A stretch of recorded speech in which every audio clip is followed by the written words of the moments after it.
Hi everyone! Welcome to the Empath Arcus, another love reading, timeless and general. Take what resonates lang po. Maybe some part of the reading makaresonate kayo, some part of it hindi. Totally makaresonate na parang kwento ninyo ito. Or hindi naman dahil maraming mga energies, iba't ibang mga sitwasyon, love connections, iba't ibang mga nararamdaman, iniisip. Okay, tingnan natin kung ano yung mga malalakas at parami, maaring yun ang ating masagap. Tingnan din natin ang mga gabay sa atin ng ating spirit guide.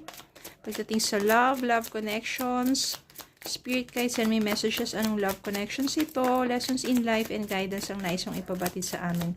Mga aral at gabay sa buhay, pag-ibig. Okay, more messages sa spirit guide.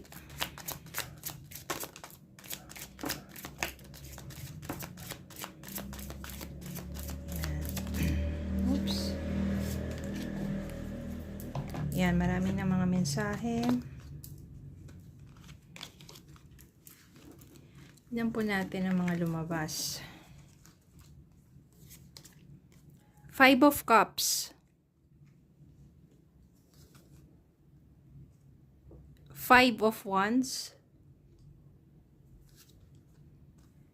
7 of Swords.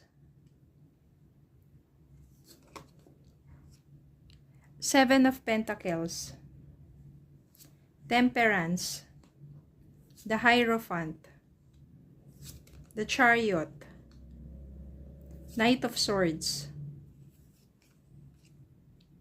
3 of Cups,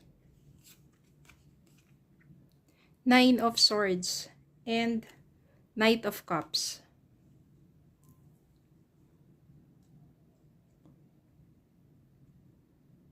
Yan. Dito na lang lumabas una, oh. 5 of Cups, 5 of Wands, 7 of Swords. Dito talaga nag-ugat ang inyong matinding conflict, pag-aaway, argumento. No, nandiyan yung inyong palaging pag-aaway, mga egos ninyo. Because maybe your person, deceit, lies, cheating. Marami talaga mga sabihin natin sa relasyon, lalo na kapag yung person mo, no, masyadong deceitful. Trickery, ibig sabihin niya, no, masyado siyang mapusok at the same time, dami kasinungalingan. Yun. Doon nag-ugat ang inyong pagtatalo. Wala na kayong ginawa kundi mag-away na mag-away. Kaya naman dito, full of regrets. Kung bakit sinamahan mo pa tong taong to, bakit siya pa yung pinili mo, bakit siya pa yung minahal mo. Ngayon, parang nandyan na you are heartbroken, nandyan yung so much regret, nandyan yung sadness. Bakit kasi siya pa ang pinili mo? Maybe before kasi siya yung magaling magsalita, siya yung magaling kumuha ng kalooban mo, pero ang totoo naman pala sa bandang huli, sasaktan ka lang.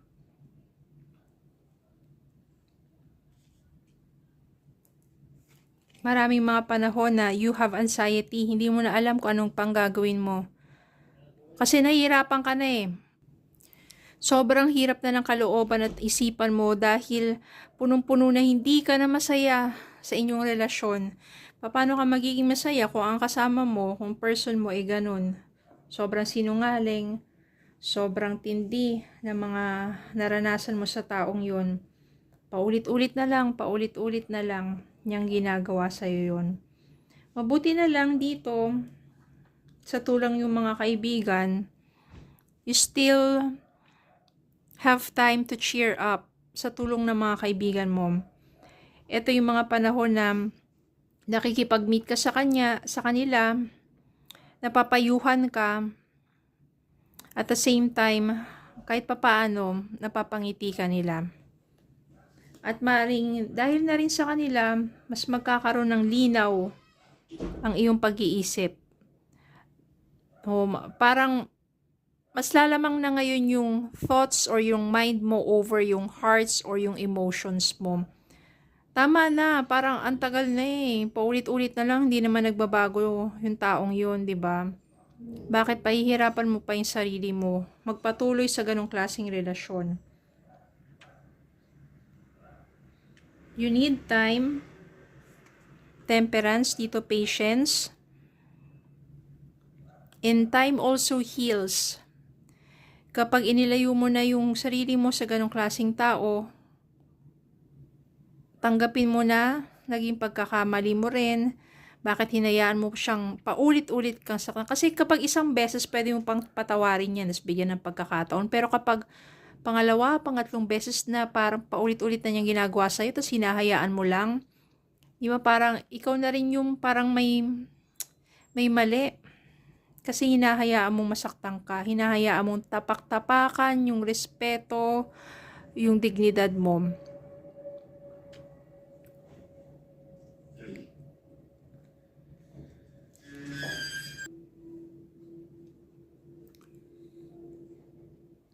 You need to be patient.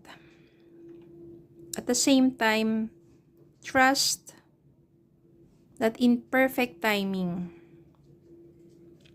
there will be soulmates in harmonious relationship para sa'yo. With someone, sabihin natin na tamang tao, hindi doon sa person mo na yun. Kailangan mo lang gawin dito, magsumikap ka para lahat ng hard works mo will paid off. Ibig sabihin, kung ano man yung pagsusumikapan mo, business, trabaho, ano pa man yan, magbubunga yan. You will harvest the rewards of your hard works. Mag-focus ka muna sa sarili mo. Hindi mo kailangan makipagrelasyon for the sake that you have relationship. Hindi mo kailangan ng ganon. Mag-focus ka muna. Mahalin mo ang sarili mo. Respeto mo ang sarili mo. Napapagtagumpayan mo yan. Victory. Overcoming obstacles, and you will succeed in life. Okay? Habang itinataas mo na yung sarili mo, ito yung Knight of Cups. Si Knight of Cups is someone na charming, affectionate, gentle, mapagmahal ito, magiging magkaibigan kayo at hindi maglalaon. Magkakaroon kayo ng romantic relationship. And this person will offer you more stable relationship.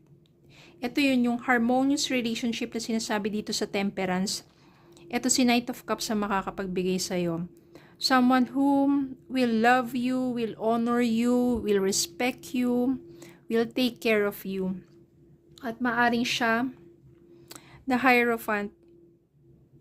Mag-aano ka dito ng offer, makaka-receive ka ng offer from this, maaring proposal, and it will lead you into marriage, commitment, pangmatagalan, panghabang buhay. Because that person will take care of you. That person will value you. Pahahalagaan ka ng taong yan. Hindi ka niya sasaktan. Lalong-lalo na pag nalaman niya kung kagano kasakit ang nangyari sa'yo at ginawa sa'yo ng ex mo. Ex mo na. Itong taong to, si Knight of Cups, mapagmahal yan. Aalagaan niya ang puso mo. Hindi niya hayaan maging malungkot ka o masasaktan ka. Kasi ganun siya magmahal sa sarili niya. Kaya ikaw, pakamahalin mo muna ang sarili mo. Kapag alam mong palagi na paulit-ulit ka na sinasaktan, irespeto mo yung sarili mo. Huwag mo nang hayaan pa yon. Itigil mo na sa pamamagitan ng paglayo sa taong yon. Yung mga paulit-ulit na hindi naman talaga nagbabago, diba? Hayaan nyo na sila. Hindi natin kailangan ng ganong klaseng energies. Maikli lang ang buhay, so make the most of it. Be happy by loving yourself first, by respecting yourself first. And it will lead you to the right person. Si Knight of Cups, siya yung tamang tao para sa'yo. Kung pinapatagal mo yung sarili mo sa ganong klaseng tao, yung mga cheater na yan, nako, tumatagal lang yung agony mo, yung paghihirap ng damdamin mo. Pero once you accept the fact that yung taong yun hindi na magbabago, kailangan mo na siyang layuan, pakamahalin mo muna yung sarili mo, then that's the start of your healing journey. Kasabay nito yung pagpupunyagi mo sa sarili mo and taking care of yourself. And that's the time that the universe or God will bring you the right person kapag alam mo na kung paano mahalin at pangalagaan ang sarili mo. Okay? So, yun lang po. Maraming salamat po for watching. Please don't forget to like, share, comment, subscribe, follow me on Facebook and YouTube. Have a good day po and God bless.